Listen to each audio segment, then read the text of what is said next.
കൊച്ചിയിലുണ്ടായത് മേഘവിസ്ഫോടനമെന്ന് Cusat radar centre director S Abhilash Mathrubhumi ന്യൂസിനോട്. കളമശ്ശേരിയിൽ 2.5 മണിക്കൂറിനുള്ളിൽ പെയ്തത് 150 മില്ലിമീറ്റർ മഴയാണ്. പടിഞ്ഞാറൻ കാറ്റ് ശക്തി പ്രാപിച്ചത് അറബിക്കടലിൽ നിലനിന്നിരുന്ന മേഘങ്ങളെ കരയിലേക്ക് എത്തിച്ചു. ഇതൊക്കെയാണ് ശക്തമായ മഴയ്ക്ക് കാരണമെന്നും അഭിലാഷ്. കനത്ത മഴയും വൻ വെള്ളക്കെട്ടുമാണ് കൊച്ചി ഉൾപ്പെടെയുള്ള വിവിധ ഇടങ്ങളിൽ ഉണ്ടായിരിക്കുന്നത്.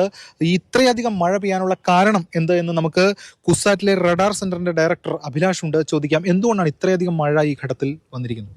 രാവിലെ മുതൽ നമ്മൾ റഡാർ ഇമേജുകളും അതുപോലെ തന്നെ സാറ്റലൈറ്റ് ഡേറ്റയൊക്കെ പരിശോധിക്കുമ്പോൾ മനസ്സിലാകുന്നത് കൊച്ചിയുടെ ഭാഗത്തുണ്ടാകുന്ന മേഘ രൂപീകരണം അത് വലിയ കൂമ്പാര മേഘങ്ങളായിരുന്നു. ഒരു 14 കിലോമീറ്റർ വരെ ഹൈറ്റുള്ള കൂമ്പാര മേഘങ്ങളായിരുന്നു. അതോടൊപ്പം തന്നെ ഇപ്പോൾ റെമൽ ചുഴലിക്കാറ്റ് ഇൻറ്റൻസിറ്റി കുറഞ്ഞ് ലാൻഡ്ഫാൾ ചെയ്തിരിക്കുകയാണ്. പസഫിക്കിലും ഒരു ചെറിയ ടൈഫൂൺ നിലനിൽക്കുന്നുണ്ട്. അപ്പോൾ ഇതിൻ്റെയൊക്കെ ഒരു ഇൻഫ്ലുവൻസിൽ നമ്മുടെ പടിഞ്ഞാറൻ കാറ്റ് ഒന്ന് ശക്തി പ്രാപിച്ചിട്ടുണ്ട്. അപ്പം നമ്മുടെ അറബിക്കടലിൻ്റെ മധ്യഭാഗത്ത് നിലനിന്നിരുന്ന വലിയ മേഘക്കൂട്ടങ്ങളും അതോടൊപ്പം തന്നെ നീരാവിയും ഈ കാറ്റിൻ്റെ സാന്നിധ്യത്തിൽ നമ്മുടെ കരയിലേക്ക് കയറി വരികയും അത് ഈ കൂമ്പാരമേഘങ്ങൾ പൊതുവേ ഈ പ്രീ മൺസൂണിന് മുന്നേ ഉണ്ടാകുന്ന മൺസൂൺ വരുന്നതിന് മുന്നേ ഉണ്ടാകുന്ന വേനൽമഴ കൂമ്പാരമേഘങ്ങളുള്ളതാണ്. പക്ഷെ ഒരു പ്രശ്നം കാറ്റ് നീരാവി അധികം എത്തിക്കാത്തതുകൊണ്ടാണ് അതൊരു നിലനിന്ന് പെയ്യാത്തത്. അപ്പം ഒരു ചെറിയ 15 മിനിറ്റൊക്കെ നിലനിൽക്കുന്ന ഒരു മഴയേ ഉണ്ടാവുള്ളൂ. അപ്പോൾ ഈ കാറ്റും കൂടെ അനുകൂലമായതുകൊണ്ട് അറബിക്കടലിൽ നിന്ന് ധാരാളം നീരാവി കണ്ടിന്യൂസ് ആയിട്ട് ഇതിലേക്ക് ഫീഡ് ചെയ്യുന്നത് വഴി അത് നിലനിന്ന് 1 മണിക്കൂറോളം ഒരു പ്രദേശത്ത് തന്നെ നിലനിന്ന് പെയ്യുന്ന ഒരവസ്ഥ ഉണ്ടായി. അത് വിസ്ഫോടനം എന്ന് പറയുന്നത് തീർച്ചയായിട്ടും. കാരണം ഈ മേഘവിസ്ഫോടനങ്ങളെ പലപ്പോഴും നമുക്ക് മേഘവിസ്ഫോടനങ്ങൾ ഇതിനു മുമ്പ് ഉണ്ടായിട്ടുണ്ടോ എന്നുള്ളത് പറയാൻ പറ്റാത്തതിൻ്റെ പ്രധാന പ്രശ്നം നമുക്കിത് അതിന് സാധൂകരിക്കുന്ന ഡേറ്റ ഇല്ലാത്തതാണ്. ഒരു പക്ഷേ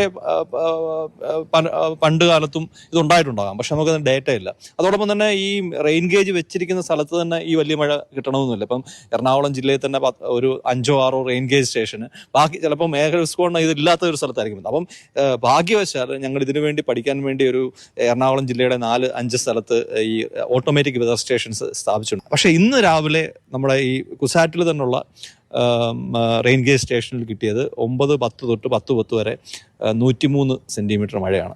അപ്പോൾ യഥാർത്ഥത്തിൽ അത് മേഘവിസ്ഫോടനം എന്നുള്ള ഗണത്തിൽപ്പെടുത്താവുന്ന മഴ തന്നെയാണ് നമുക്ക് ലഭിച്ചത്. ചുഴലിക്കാറ്റിന്റെ സാന്നിധ്യം എത്രത്തോളം ശക്തമാക്കിയിട്ടുണ്ട് ഈ മഴയെ? ചുഴലിക്കാറ്റ് യഥാർത്ഥത്തിൽ ഡയറക്റ്റായിട്ട് ഇൻഫ്ലുവൻസ് ചെയ്തിട്ടില്ല. ബംഗ്ലാദേശിലാണ് പോയി അടിച്ചത്. പക്ഷേ അത് കാരണം ഒരു റിമോട്ടായിട്ട് കാറ്റിൻ്റെ വേഗതയെ ഒന്ന് ത്വരിതപ്പെടുത്തിയിട്ടുണ്ട്. അതൊരു പക്ഷേ മൺസൂൺ കൂടുതൽ നേരത്തെ വരാനും ഒക്കെ സാഹചര്യം സൃഷ്ടിക്കും. എന്തായാലും ഇതാണ് ഈ മഴയുടെ ഒരു ഗതിയെ സംബന്ധിച്ച് അദ്ദേഹം വിശദീകരിക്കുന്നത്. വരും മണിക്കൂറുകളിലും ശക്തമായിട്ടുള്ള മഴ പ്രതീക്ഷിക്കുന്നുണ്ട്. എന്തായാലും ഉണ്ടായത് മേഘവിസ്ഫോടനമാണ് എന്നാണ് അദ്ദേഹം പറയുന്നത്. ക്യാമറമാൻ നിഖിൽ ജോസഫിനൊപ്പം എസ് രാഗിൻ, മാതൃഭൂമി ന്യൂസ്, കൊച്ചി.